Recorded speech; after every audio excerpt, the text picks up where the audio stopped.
Olá, eu sou a Leca Rocha, atriz, e interpreto o seu caso virtual de relacionamento bizarro aqui. Karine, 25 anos, vendedora. Tudo começou desde que eu nasci. Eu já nasci com sobrepeso e isso não mudou, só piorou com o tempo.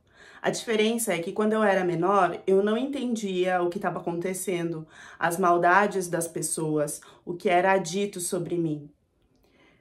Quando eu fiz mais ou menos uns 7, 8 anos na escola, eu já comecei a perceber a aversão e a exclusão das pessoas. Aos 10 anos, as meninas da sala, elas colocavam 2 carteiras sempre vazias em volta de mim, porque elas diziam que eu precisava de mais espaço. Nunca ninguém ficava muito perto de mim, era como se eu ocupasse a sala inteira, pelo menos era assim que eu me sentia. Me chamavam de balofa, ou então de porca. E os meninos da sala, eles faziam uma brincadeira, que era tipo uma avaliação para saber quem era a mais bonita da escola. As meninas sempre ficavam desfilando e eles ficavam falando alto, notas, sabe? Tipo, essa é 10, essa é 6. E ficava falando o que achava mais bonito e o que desejava. E era horrível, porque eu sempre levava 0 e todo mundo ria e eu era muito insultada. Qualquer brincadeira, qualquer lugar para sair, qualquer coisa que tinha que incluir alguém, eu sempre era a última na escola. Eu ficava envergonhada porque eu sabia que isso já ia acontecer. Na minha casa, quando eu fui crescendo, eu fui entendendo o que as minhas tias falavam para minha mãe. E não era nada legal. As minhas tias, elas não tinham pudor, assim, elas não tinham vergonha de falar que o meu corpo era feio, que a minha mãe devia fazer alguma coisa, que aquilo era preocupante, que eu não ia ter namorados, que eu não ia conseguir casar, que eu já devia ser muito excluída, se a minha mãe não tinha vergonha, o que se podia ser feito. Elas falavam assim sem pensar, sabe? A minha mãe fingia que não estava ligando, mas isso me magoava muito.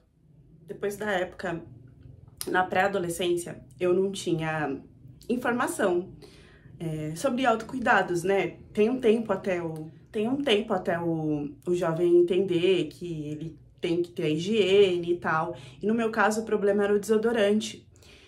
Eu passei um bom tempo sem entender que eu precisava cuidar mais disso, porque eu tinha dobrinhas e suava e ficava um cheiro forte. E foi muito ruim eu passar por tudo isso, entender o que eu tinha que fazer. Eu lembro que na formatura chegaram a rasgar, sabe, uma parte da minha túnica e falar que fizeram isso porque senão eu não ia entrar na roupa. Eu comecei a ter acompanhamento médico, a fazer tudo. Só que na visão deles o melhor era que eu me preparasse para uma bariátrica.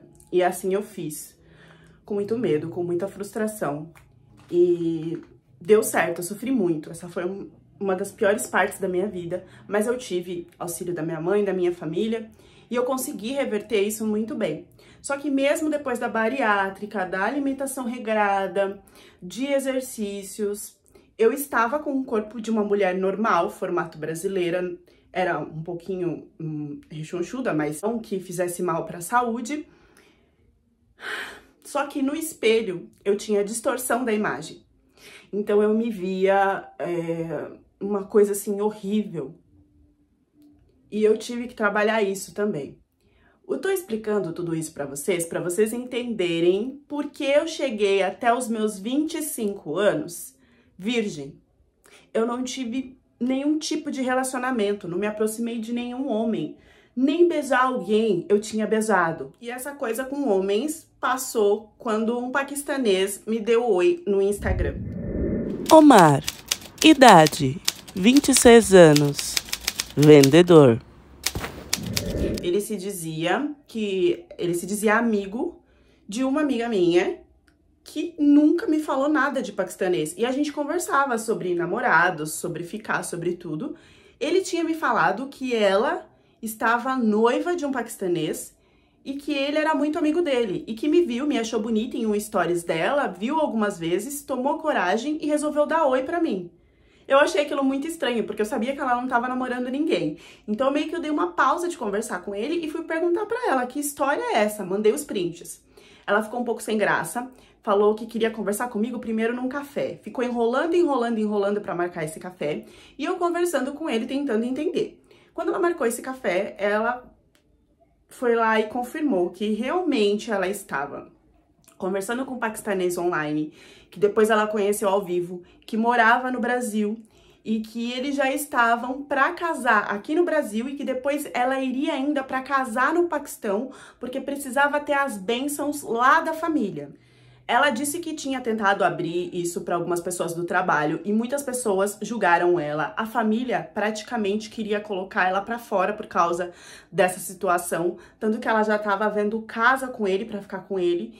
E por isso que ela tinha muito medo de abrir, ela preferia casar, fazer tudo primeiro em silêncio e depois contar. E eu fiquei chocada, porque era uma pessoa que a gente trocava sobre muitas coisas desde pequenininha. Eu não sei como ela me escondeu, como ela escondeu isso de mim, como ela escondeu de todo mundo, mas ela fez. Isso me deixou um pouco mais segura, porque pelo menos era um cara que tinha contato com alguém do meu meio, e ele não estava mentindo. Então eu resolvi dar uma abertura de conversar mais com ele. Ela me contou que o paquistanês dela era muito bem de vida lá no Paquistão e esse amigo dele também. E os dois decidiram vir para o Brasil para tentar ficar aqui, pegar um passaporte para conseguir viajar para outros lugares, para conseguir dar mais acesso para a família deles, que tinha um negócio de agricultura lá no Paquistão e que eles queriam levar para outros lugares. Ela também disse que ele era muito trabalhador, que ele aceitou até trabalhar de pedreiro aqui, esse amigo dele de assistente, antes de conseguir alcançar outros voos, porque eles não sabiam que ia se encontrar com tanta xenofobia aqui no Brasil, a ponto da faculdade deles não valer nada, de por eles serem imigrantes não conseguirem profissões maiores, mas mesmo assim a família estava custeando eles aqui, porque eles queriam esse crescimento em outros lugares. Ela disse que ele sempre era muito atencioso, educado, respeitador, nunca foi violento e nada com ela, que ela já estava muito decidida, estava há 6 meses com ele e não podia ficar muito mais tempo, porque eles não aceitam ter relação antes do casamento, então eles já estavam preparando de casar aqui e daqui uns 3 meses ou mais ir para o Paquistão e casar lá.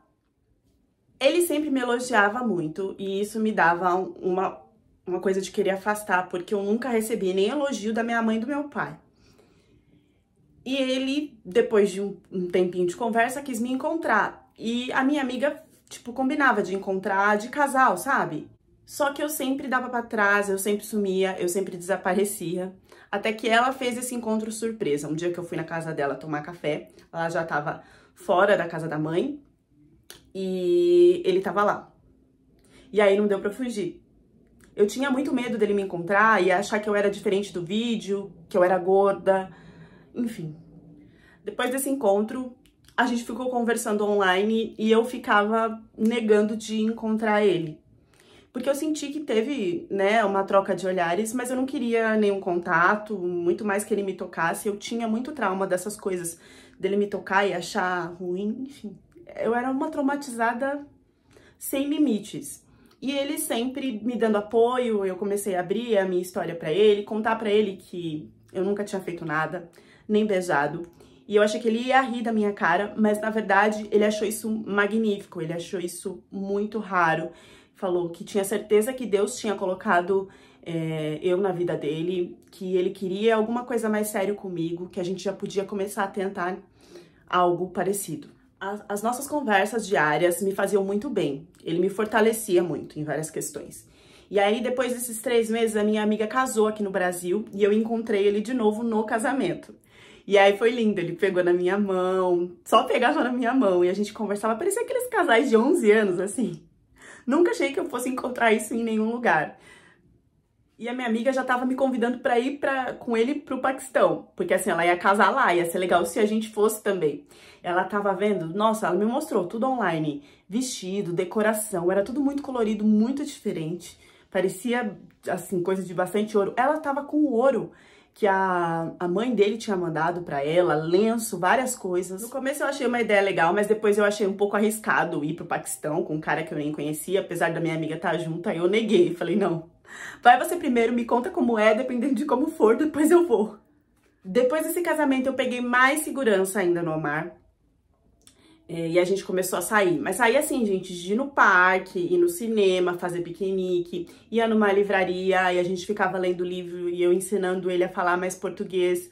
Tudo isso ele só tocava na minha mão. Todo dia ele elogiava alguma coisa, minha roupa, o meu sorriso, o meu cabelo. Eu fui, assim, ficando muito feliz de ter aquela pessoa junto comigo. E a minha amiga já estava se programando que 3 meses depois ela ia para o Paquistão.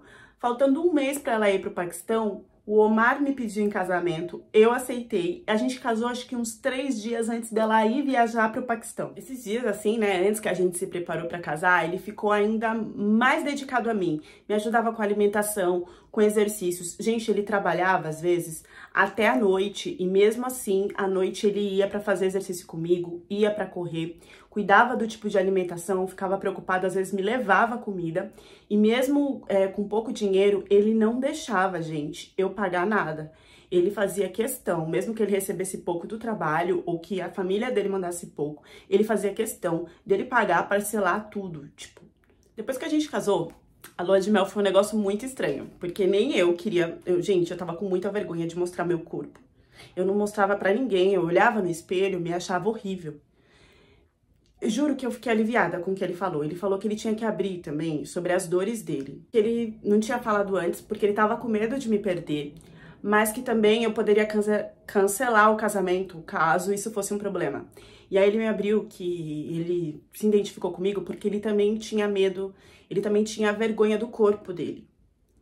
E que ele poderia me mostrar isso na lua de mel, mas que assim, ele não queria que a gente fizesse amor na lua de mel, porque ele só se sentia bem em fazer amor comigo depois da bênção dos pais. Então, depois que a gente conseguisse casar lá no Paquistão, que ele me dizia que os pais iam pagar passagem e tudo, que eu não precisava me preocupar com nada. Então, depois da bênção de lá, aí sim a gente ia fazer amor. Mas que ele tinha que me mostrar isso antes, senão ele ia se sentir culpado, caso eu não gostasse, caso eu achasse ele feio.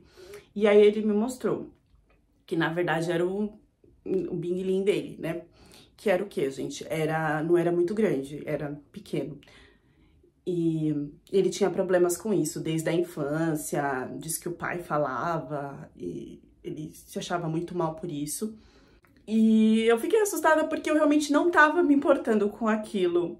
Eu tava muito mais com medo de quando ele visse o meu corpo, como que seria. E aí nesse dia eu falei, eu acho que é melhor você me ver pelo menos de calcinha e sutiã, pra ver se é realmente isso que você quer. Porque eu me sentia muito mal, eu me sentia horrível.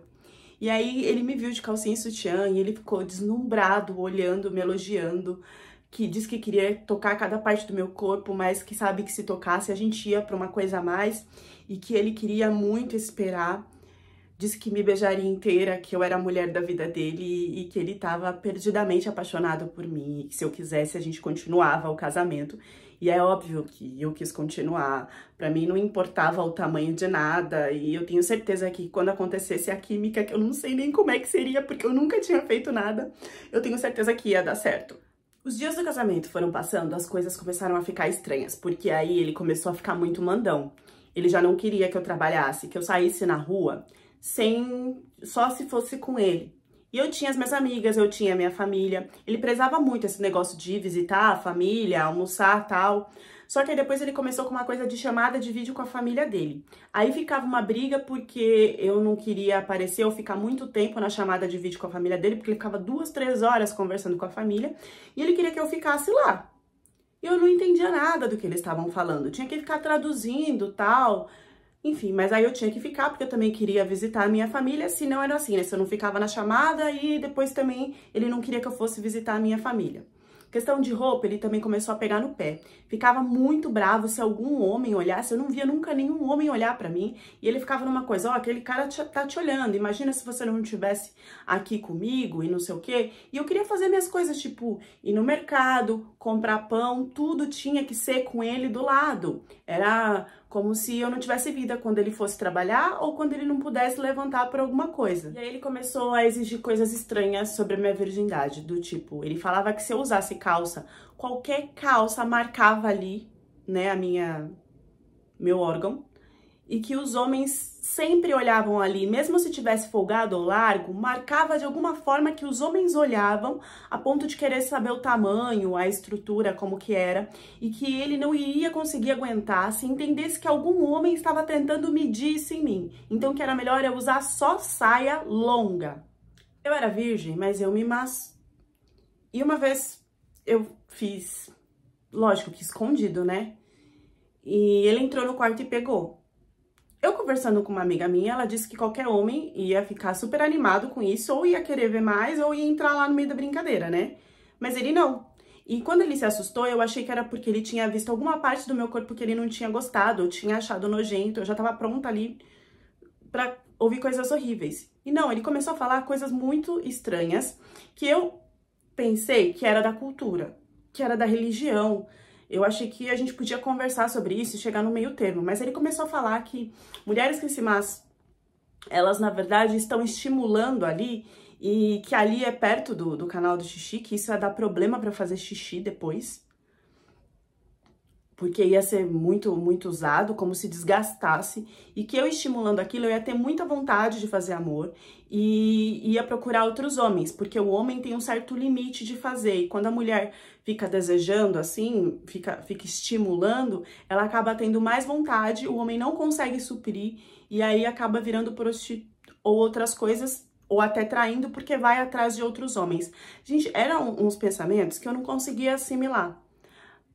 Mas ao mesmo tempo eu gostava muito dele e tentava conversar para entender e chegar em alguma situação, em algum ponto em comum. Quando ele ficava com muitos ciúmes, ele olhava no fundo dos meus olhos e queria que eu respondesse que eu não tinha traído ele de jeito nenhum. E quando eu respondia, ele falava assim: olha, eu sei como descobrir se você me traiu. Depois que a gente tiver relações, eu sei como descobrir, porque eu vou colocar o meu negócio lá e eu vou sentir que vai estar mais aberto, que vai ter um espaço. Isso quer dizer que você alargou, que você usou com alguém. Você também vai começar a andar, olha só o absurdo, você também vai começar a andar com a perna mais aberta. As pessoas vão perceber e ninguém mais vai querer você, porque nenhum homem quer mulher que já foi usada de alguma forma. Ainda mais mulher que traiu o outro. A gente dormia em quartos separados para não ter nenhuma vontade de contato. E eu comecei a apagar muitas noites. Em uma dessas noites eu percebi que eu acordava meia sonolenta e que eu via ele me fotografando. E de manhã eu vi que ele estava me fotografando. E ele levou um susto, porque eu acordei do nada. E aí eu perguntei: por que você está fazendo isso? E aí ele falou que tinha que dizer que ele tinha um desejo enorme por mim e que ele não podia fazer nada até a família dele me conhecer. E que por isso ele estava fazendo essas fotos, porque ele podia ficar admirando e me desejando sem ter que me tocar. Era uma forma dele escapar de pecar antes de ter a bênção da família. Esqueci de falar pra vocês que nesse tempo que a gente casou, né, 3 dias depois a minha amiga foi pro Paquistão. E aí durante uma semana eu perdi totalmente o contato com ela. Eu mandava mensagem, subia só um pauzinho e não ia os 2 pauzinhos. Eu comecei a ficar muito preocupada, a falar com a família dela, ninguém tava conseguindo falar com ela. E aí ele me disse que, na verdade, no Paquistão você tem que comprar um outro chip, um outro celular, alguma coisa assim. E que talvez eles estavam com dificuldade para fazer isso e por isso eu ainda não tinha conseguido falar com ela. Depois de uma semana começou a aparecer os 2 pauzinhos, mas mesmo assim ela não me respondia e a foto do perfil dela no Instagram não aparecia. Eu comecei a ficar desesperada. E depois ela começou a me responder com mensagens de: oi, me ajuda, espera, não conta nada pro Omar, hoje eu tô sem internet, eu preciso falar com você. Deixa um alarme no horário tal, que hora que é aí, eu tô perdida. Ela não falava nada com nada, mas ao mesmo tempo ela pedia, pelo amor de Deus, para eu não avisar ninguém, que ela ia me contar tudo e que só depois, e que isso já seria uma ajuda. Eu não tava entendendo nada. Foi quando ela começou a me contar que, chegando lá, ela foi conversar com a mãe dele e ela não foi muito bem recebida pela mãe. A mãe meio que ditava todas as situações que tinha que ser feito. E ela achou que ela tinha liberdade de falar o que ela queria falar. E ela foi percebendo aos poucos que não. Em uma das situações que a mãe falou que ele tinha que ter 2 filhos e tal, ela riu e aí falou brincando que isso jamais aconteceria. E ele, mesmo sabendo como que a mãe era, pegou e traduziu para a mãe o que ela tinha falado.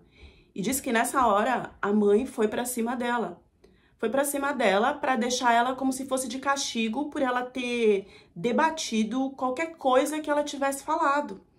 Que isso era muito importante, que era pra continuação da família e que tinha que ter um homem e não sei o quê. E nisso, o castigo que a mãe deu foi colocar ela em um quartinho e, tipo, só servir pão e água. Ela disse que chegou a comer farinha só, alguns dias. E que quando ele foi lá, que ela foi confrontar ele, falar que ele tinha que ter defendido ela, que como que ele estava deixando que isso acontecesse, que ele disse que ela era a mulher da vida dele, que nada de ruim ia acontecer, ele tratava ela como uma princesa, com toda delicadeza, não podia nem tocar, como se fosse uma boneca de porcelana aqui no Brasil, e como que ele estava deixando a mãe dela trancar, a mãe dele trancar ela de castigo num quarto, daquele jeito. E quando ela elevou a voz, que ela foi falando assim, gesticulando pra cima dele, a mãe dele viu. E aí, ela levou uma surra. Ela levou uma surra na frente dele e ele não fez nada. Ele ficou do lado da mãe. E tudo isso estava acontecendo que ela não tinha internet. Ela só aí entendeu que ele jamais iria contra a mãe e que conforme ela concordava, baixava a cabeça, sim senhora, e era humilde pra tudo, aí eles começavam a entregar as coisas pra ela e foi desse jeito que depois de um tempo ela conseguiu o chip, a internet pra conseguir falar comigo. Eu desesperada aqui querendo chamar a polícia e ela falando que não, que ela sabia que quando voltasse pro Brasil isso não ia acontecer mais, ele não ia ter acesso com a mãe dele e ela tinha certeza que ele ia voltar a ser o cara bonzinho de antes e que ela também tinha medo de eu denunciar aqui porque até a polícia chegar lá, do jeito que ela via que as coisas aconteciam, ela tinha medo deles esconderem ela, matarem ela, baterem muito nela. Ela estava pensando nas piores coisas que podiam acontecer caso eles desconfiassem que ela tinha contado isso para alguém e que teria chamado a polícia por causa disso. Eu comecei a ficar muito perturbada com toda essa situação. Ela disse para eu não contar pro Omar, eu não podia desabafar com alguém. Aí eu já tava com medo de ir pro Paquistão, porque se com ela que tava tudo bem, aconteceu isso. Imagina eu, e o Omar já tava todo feliz, querendo ver Dias e não sei o quê, porque a família ia mandar o dinheiro, que a gente não precisava se preocupar e que era certo que a gente ia pro Paquistão. E eu já não tava querendo, porque eu tava com medo que acontecesse isso comigo também, mas eu não sabia como conversar com o Omar, que eu não queria mais isso. Até porque se não tivesse isso na cabeça dele, a gente não ia fazer amor nunca, porque precisava da mãe e do pai, da bênção deles. Ela me contou que o tratamento com as meninas era horrível, que ela tinha muito medo, porque assim, ele tava, mesmo com tudo isso, toda noite ele comparecia de querer fazer amor, que o objetivo era engravidar. Então, ela tava com muito medo de ter uma filha mulher naquele lugar, de levar pra lá, ela jamais faria isso, porque ela via como as meninas eram insultadas, como todas as culpas iam pra cima das meninas, como elas tinham muitas obrigações, como às vezes elas deixavam de comer pra ter comida pros homens. E isso ela tava falando de meninas pequenas, de pré-adolescentes, que ela via um certo medo no olhar das meninas, que as meninas não tinham poder de fala nenhum, que tudo era muito direcionado e regrado sempre pela mãe. E ela tava assim, assustada que ela não podia de jeito nenhum pensar. Bom, enquanto isso, o Omar ele começou a me apresentar para cada um da família em uma chamada de vídeo. Só que aí já não tinha mais a mãe dele na chamada de vídeo. Era sempre com o pai, o tio, o irmão, o primo e nunca tinha nenhuma mulher. Parecia que toda a família dele só tinha homem. Ele nunca mostrava nenhuma mulher. E aí ele dizia que isso era cultural, porque a mulher ela não podia se destacar, não podia aparecer, tinha que ter toda uma preservação da imagem, porque era como se a mulher fosse uma coisa para se idolatrar, muito delicada, que não podia ser exposta para todo mundo, então que eu só ia conhecer a parte dos homens da família. Eu achava estranho, porque ele exigia que eu tivesse sempre muito bem arrumada, com joias que ele tinha lá, que ele disse que era da mãe dele, e ele fazia eu colocar o lenço, apesar de eu não ser muçulmana.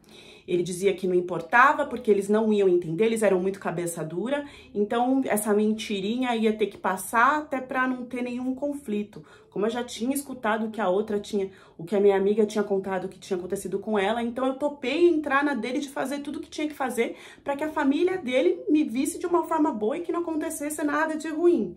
Eu tava na minha cabeça, vou ou não vou? O que eu faço nessa situação? Então cada vez eu ficava mais confusa sobre tudo, como que eu tinha que reagir. E eu acabei nessa me envolvendo e sempre fazendo tudo que ele mandava, já com medo do que poderia acontecer comigo. Teve uma vez que ele me deixou na casa da minha mãe e depois Ele me pegou lá e aí levou pra nossa casa e tinha uma surpresa. Ele tinha feito um super jantar maravilhoso. Eu fiquei, nossa, mas o que será que aconteceu? E aí ele veio me falando que os pais já tinham mandado dinheiro para nossas passagens, que a gente ia se casar no Paquistão. E nessa hora eu queria abrir para ele que eu não queria mais, que talvez não fosse tão seguro para mim. E quando eu comecei a falar isso com ele, ele virou um monstro. Ele começou a discutir, falar coisas horríveis, que não acreditava, que como eu tava negando a família dele, eu tava desrespeitando a família dele, que isso era mais que obrigação, que a gente tinha combinado antes de casar, que ele tinha feito tudo por mim, que ele tinha acolhido as minhas dores, que agora eu tinha que acolher a cultura dele, que isso era muito errado. Mas ele foi falando e foi ficando cada vez mais agressivo e bravo, a ponto de respirar. E quando eu achei que ele viesse, que ele vinha pra cima de mim, ele falou, preciso tomar um banho e relaxar. Porque eu também não podia ter ficado tão bravo. Nisso, gente, ele saiu pra tomar o banho, ele tava tão desequilibrado, tão descontrolado, porque eu falei que eu não queria mais ir pro Paquistão, que ele pegou, ele tava com o celular dele, ele deixou o celular na cômoda e entrou pra tomar banho. Só que ele deixou esse celular na cômoda desbloqueado. Tava com a luz acesa, eu vi que tava desbloqueado. Eu nunca tinha mexido no celular dele, mas com essa história da mudança do marido da minha amiga lá no Paquistão, eu achei que era melhor eu olhar, ver o que ele conversava com a mãe, com o pai, se ele tinha a palavra dele, como que era, enfim, eu fiquei curiosa, peguei o celular e comecei a mexer. A primeira coisa que eu peguei que eu achei muito estranho e que eu fiquei muito mal, é que tinha vários grupos de homens onde eles trocavam fotos de mulheres, de tudo quanto era jeito e quanto era tipo, e falava coisas absurdas que eu entendia muito pouco de Urdu, não dava tempo de traduzir, e o que me pegou era, eu tinha só o tempo do banho para ver. Eu pensei até em encaminhar, porque no WhatsApp tem uma opção que você consegue encaminhar as conversas para o seu e-mail. Mas quando eu fui subir, que eu fui para encaminhar essas mensagens, eu vi que tinha um grupo com a minha foto, a foto do meu rosto. O título era em Urdu, eu não entendi o que era. Quando eu entrei no grupo, tinha mais ou menos uns 30 homens. E eu vi as fotos e pareciam alguns homens que eu já tinha feito chamada de vídeo com ele. Quando eu olhei aquilo, tinha homens falando inglês e homens falando em Urdu. Em uma das frases de inglês, em inglês, estava escrito assim: por esse valor eu consigo estrear todos os buracos. Tava em inglês, eu não sabia se eu tinha lido certo, se o significado era esse. Eu li e reli umas 3 vezes. A minha visão começou a ficar turva, eu comecei a ficar tonta e eu sabia que ele ia sair logo do banheiro. E não ia dar tempo, eu não conseguia me equilibrar para mandar o e-mail, eu não lembrava meu e-mail. E eu tava tentando assimilar porque que tava falando de que buraco, de que valores. Eu sei que num súbito e num impulso, eu peguei o celular, fiquei mexendo na tela, porque senão ia bloquear, saí e fui correndo para casa da minha mãe, que era uns quarteirões para frente. Entrei lá, continuei mexendo na tela do celular para não desbloquear, para não bloquear, e falei para ela, olha, se ele vier aqui, eu não tô aqui, eu preciso ver umas coisas. Entrei no quarto, tranquei tudo e comecei a ler. E aí foi que o meu mundo caiu, porque eu nunca tinha visto algo tão aterrorizante na minha vida. Ele tinha um álbum no celular dele com várias fotos e vídeos meus, que eu nunca fiz na minha vida. Tinha vídeo meu dormindo, foto minha de calcinha, foto de partes do meu corpo, de todos os detalhes, vídeo meu cozinhando, sorrindo, trocando de roupa, indo pro banheiro tomar banho, tinha tudo que vocês possam imaginar. E esses vídeos e essas coisas estavam dentro desse grupo. Dentro desse grupo tinham tanto paquistaneses como homens da Arábia Saudita. Então alguns falavam em Urdu, outros falavam em inglês. E eles estavam ali, eles colocavam, sempre que eles pediam detalhes de mim, pediam vídeos e fotos de forma diferente, de coisas que eles queriam ver, desde a orelha até a nuca e várias partes do corpo. E eles avaliavam e eles mandavam valores, tipo, eu dou tanto, eu dou mais, e nisso tinham vários comentários. Era como se eu estivesse sendo leiloada. E eu vou ler aqui algumas das coisas que podem ainda ser ditas. Bom, tinha fotos também dos meus dentes e da minha boca. Não me perguntem pra quê e por quê. Eu sei que no grupo tinha mais ou menos uns 30 homens. E eles falavam assim, as mensagens que eu deixei aqui, a Leca roteirizou de uma forma mais subliminar, mas eu acho que vocês conseguem entender, porque além de ser traduzido em Urdu, tem coisas que a gente não pode falar por aqui, né? Então, um dizia assim, você não tocou nela, certo? Tem certeza que ninguém tocou nela? Ela não te traiu com ninguém? Eu puxaria esse cabelo a noite toda. As brasileiras não têm frescura. Eu acabarei com ela. Dê mais comida para elas. Dê mais comida para ela. Essas pernas parecem fracas. Não corte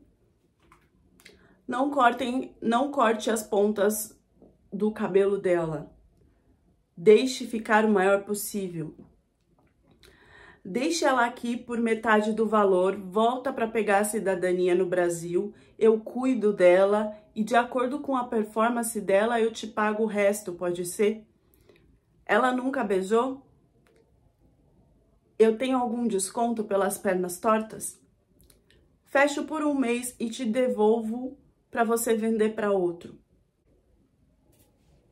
Isso são as frases mais fracas que eu peguei de lá, fora as montagens que eles faziam com as fotos, os vídeos e com o meu corpo. Foi desesperador ver tudo isso. E eu não tive nem... Eu fui direto para mostrar para minha mãe, para todo mundo. E minha mãe queria que eu denunciasse, que eu fosse na polícia, mas eu estava em estado de choque. E mesmo assim eles me fizeram ir naquele momento e denunciar tudo.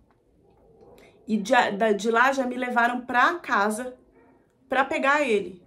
Só que quando eu cheguei lá, não tinha roupa, não tinha nenhum vestígio, documento, não tinha mais nada dele. Com certeza ele percebeu que eu peguei o celular, ele sabia o que tinha no celular.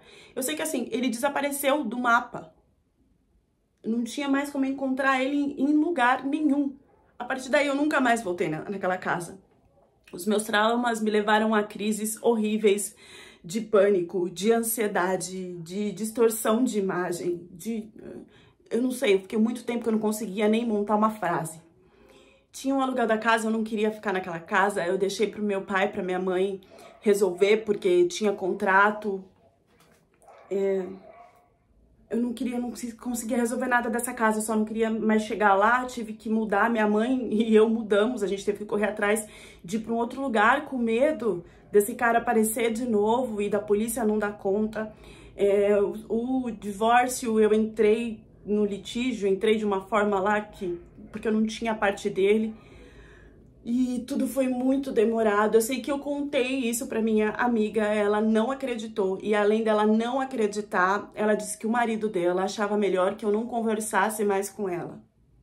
Eu não sei se foi palavras dele ou dela, mas ela defendeu o Omar, disse que eu devia ter feito alguma coisa errada, que talvez fosse brincadeira, talvez fosse coisa de homem, de estar comentando de mulher e tal, e eu achando que ele fosse fazer alguma coisa no Paquistão, só que eu vi nas mensagens, ele tinha colocado até a data próxima que a gente ia, onde a gente ia ficar, tinha algumas coisas de trâmites, como que ele ia fazer, como que ele ia esconder da minha família, como que dava pra desaparecer comigo, tinham várias mensagens lá que provavam que ele estava me vendendo, estava me leiloando, porque era constante a mudança de valor e os caras da Arábia Saudita jogavam lá no alto e os paquistaneses, tipo, jogavam valores pra, tipo, depois que eu fosse largada pelos caras da Arábia, eles ainda pegarem pra alguma coisa, mas, tipo assim, a virgem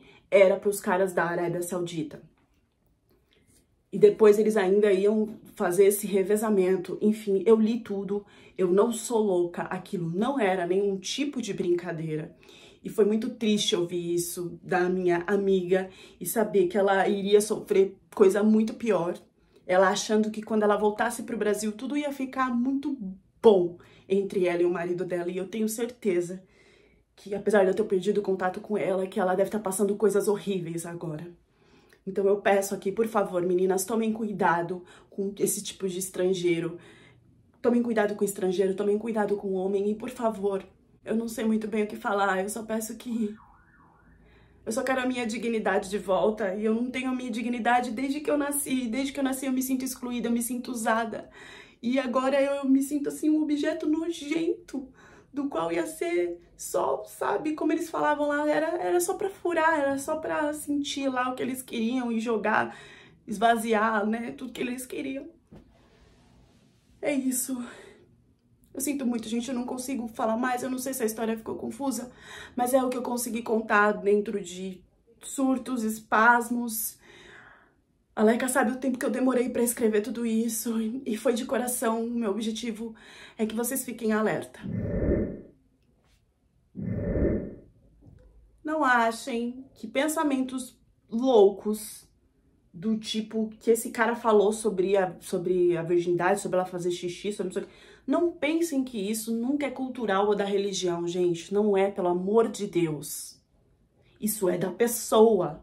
E já é mais do que uma red flag. Essa coisa de, não mexo no celular do meu homem também, isso pra mim é muito preocupante. Porque é ali que você sabe o que o cara é ou não. Nós precisamos cuidar das nossas meninas desde a época da escola. O que elas estão sentindo, o que elas estão passando.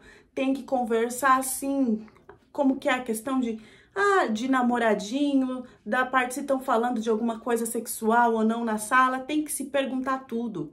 A gente tem que ser melhor amiga das nossas filhas, de todas as mulheres da nossa família, a ponto delas se abrirem sobre o que elas passam, porque dessa forma o desabafo vai ser com a gente, o apoio vai ser nosso, e isso não vai fazer com que nenhum homem consiga ter esse tipo de acesso para fazer coisa pior depois. Se vocês acham que aconteceria depois de Karine ser leiloada lá no Paquistão? Deixem as reflexões de vocês nos comentários e até a próxima história do canal.